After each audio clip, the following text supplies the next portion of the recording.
Oh, hey! We're back at the Greenfield Village Old Car Festival here in Dearborn, Michigan. Turns out I took so much footage that I decided to split it into a two-part video, so this is the second part. Let's get out there and see if we can pick up where we left off and find some interesting cars to talk about. And let's get things kicked off with this 1932 Ford Model B pickup. The Model B came after the Model A and had an improved four-cylinder engine, but it was quickly replaced by the Ford Flathead V8 when the model was referred to as the V8, so this is the last of the Ford letter cars. Here's a 1913 Buick. Very large, luxurious car here. Buick is one of the oldest manufacturers still in existence. It was started in 1899 and made some very nice cars. Here's a actual Buick truck. They also made trucks. This is a factory truck body from 1915. So this is actually a little bit unusual. You don't really see Buick trucks, and you don't really think trucks when you think Buick. But here is one. Here's a very nice Model TT ton truck. This has these accessory anti-rattle bars that have been added to the front. Those fenders aren't going anywhere. It also has a very nice grain bed in the back. The grain bed would not have been factory supplied. That would have been either homemade or supplied by a third party.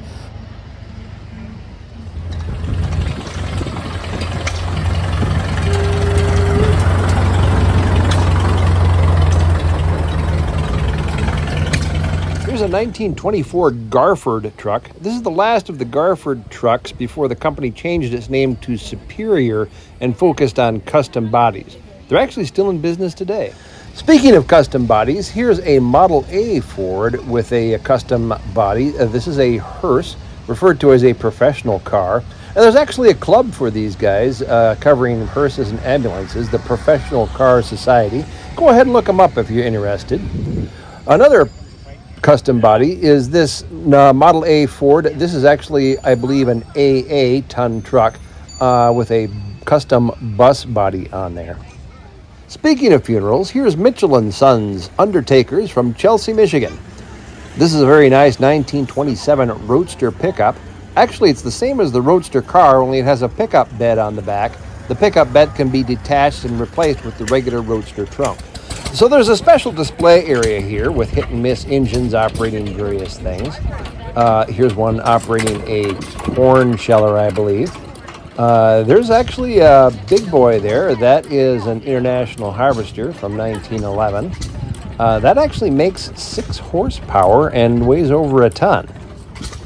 Over here we've got ye oldie John Deere tractor, and I forget what that other tractor in the distance was. This is a nice International, just fascinating to watch these things. If you ever wondered why they call them hit and miss engines, it's because there's a governor on there with this big flywheel, and the flywheel kind of keeps the engine turning. And as long as it maintains a certain speed, the piston doesn't hit. The cam just misses. And once the governor kicks in because the flywheel has slowed down, it'll give it a little boost and hit. So it's a hit and miss. Here, you can hear it operate a little bit.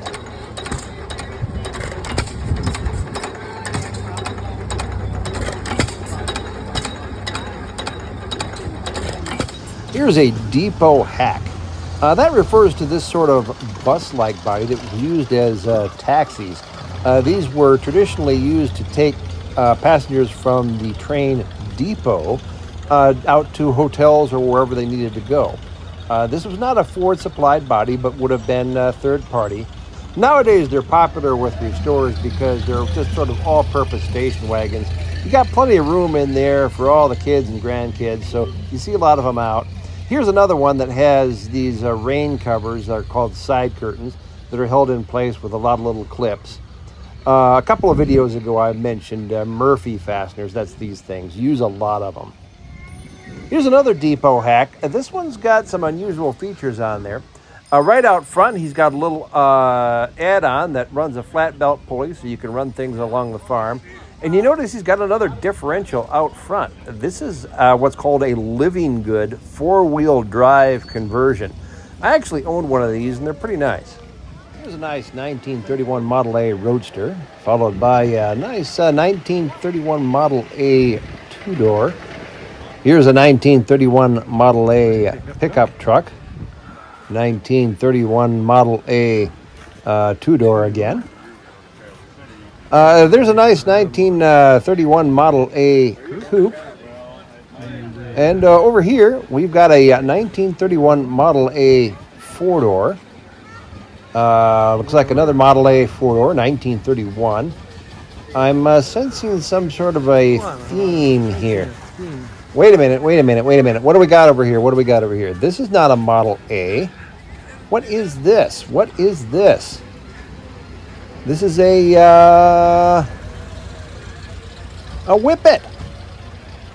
Whippet. Good.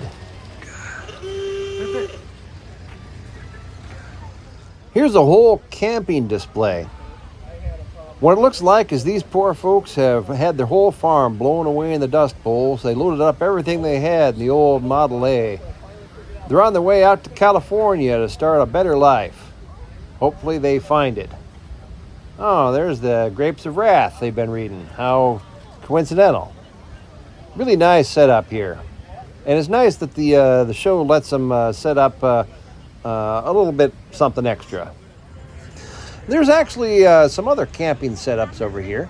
There's a primitive tent, and over here we've got actually a professionally built fold-out camper. This is actually a fairly early version of sort of a pop-up camper that you might see later on. Over here we've got something else that attaches to the running board and folds out. So this is another a third-party accessory that you can buy. I actually kind of like this. There's a Model T power unit on a trailer back there. This is being pulled behind a Model TT truck with a grain bed and wood cab. Nice setup here. This is followed by a steel cab Model TT truck. This one has old-timey Caterpillar tractor livery. Nice looking truck.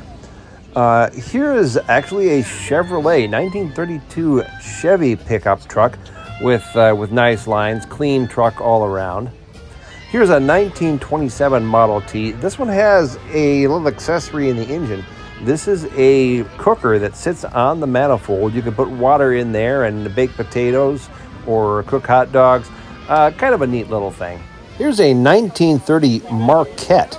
This is actually a General Motors brand and was a companion car to the Buick, priced just down market from Buick just a little bit. Sadly, this was only a one model year brand.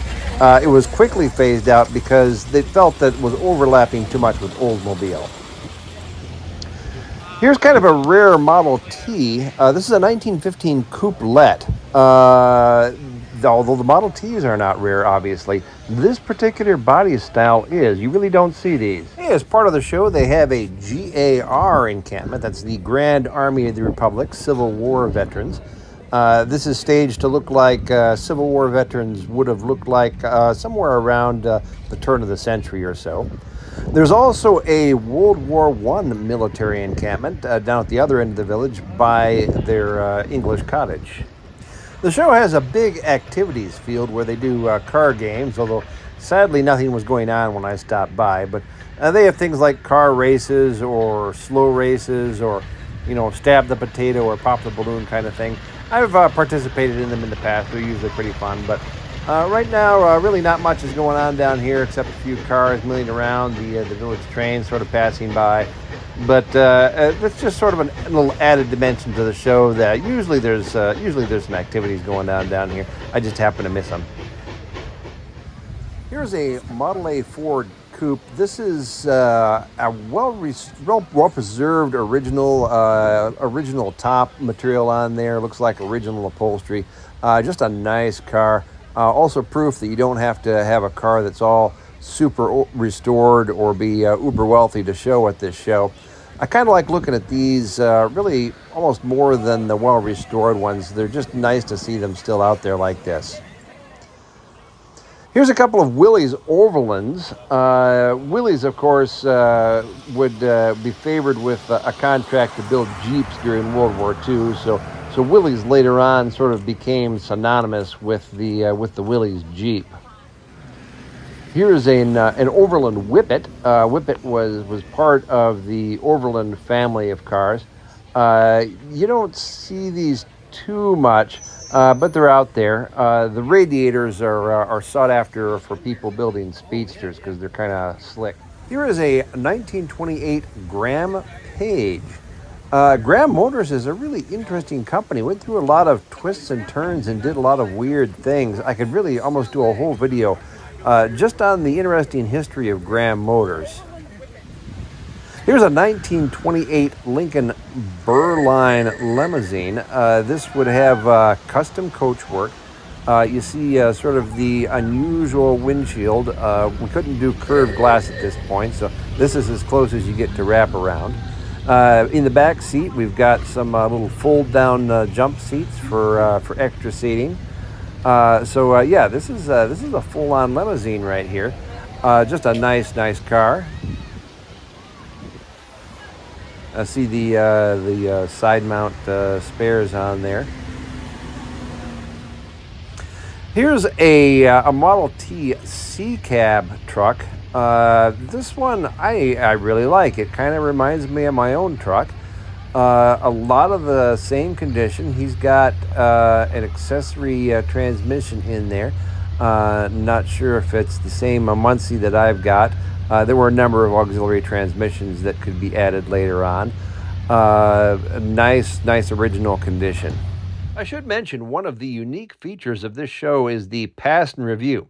All weekend long, all the various cars of the show pass in front of the grandstands, and there's an announcer's booth with various automotive historians, people who know more than I do, that will be giving you history of not only the individual cars, but the car brands and models, and just sort of a running commentary that's going on all weekend long with historical tidbits.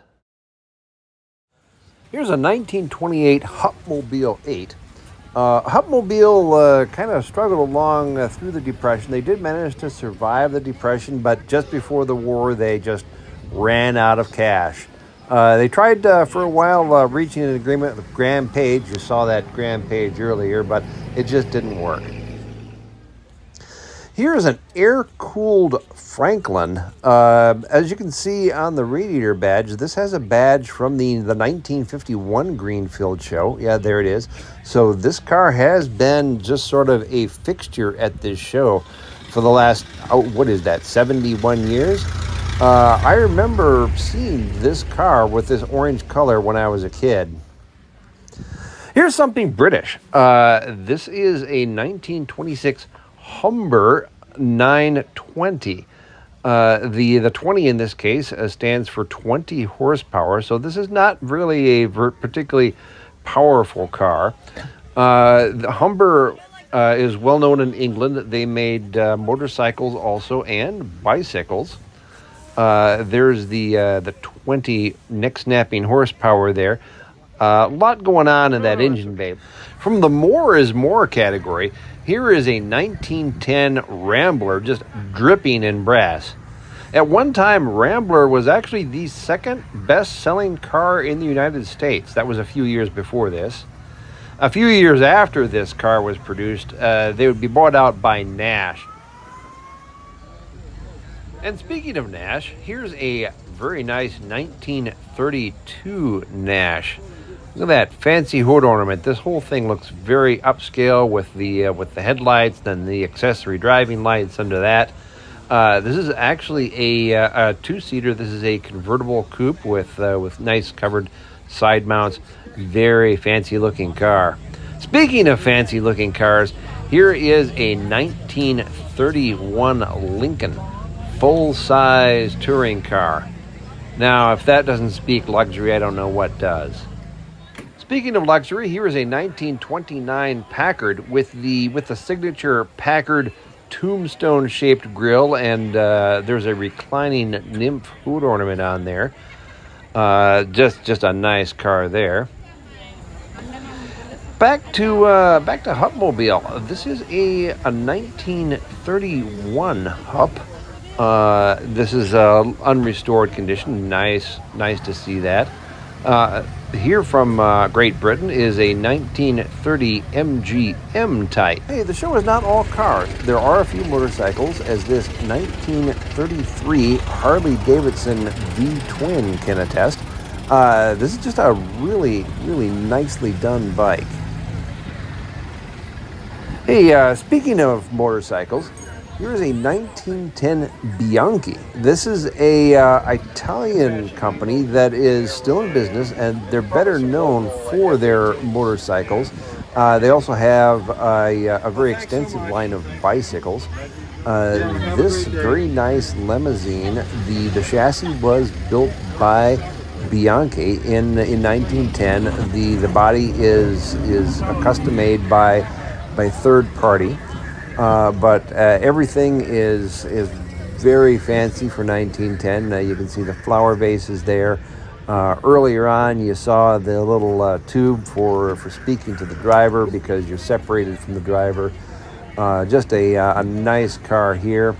Around front, you can see the Bianchi logo, and because of course on the hood ornament we have a cherub. What else would you have on such a nice car? Over here on the running board, we have dual acetylene gas generators for supplying gas to the headlights. Everything about this car is just done to the nines. Well, that's kind of it for the show. I've been around. That's just a sampling of the hundreds of cars that were here. I hope you've enjoyed them as much as I have. Later on, there's going to be a gaslight parade. That's after dark, when the cars parade around with their headlights on, many of which are gas powered. So that'll be fun. I'm going to just kind of end the video with some shots of that while I enjoy this well-earned Coke. I'll talk to you later. Bye.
That's it for the Greenfield Village 2022. I'll see you later. Bye. Oh, hey, one more thing before I go. If I've done this correctly, there should be 2 pop-ups on the screen now. One pop-up is a video pop-up. If you click on that, you will be taken to a wondrous journey to another one of my videos where you will be mildly entertained. But you'll wake up in the morning and nothing will have changed. The other pop-up is the subscribe button. Click on that and everything you know will be different. Or not. I mean, they're just car videos. But they're fun. So subscribe anyway. We'll talk to you later. This time for sure. Bye.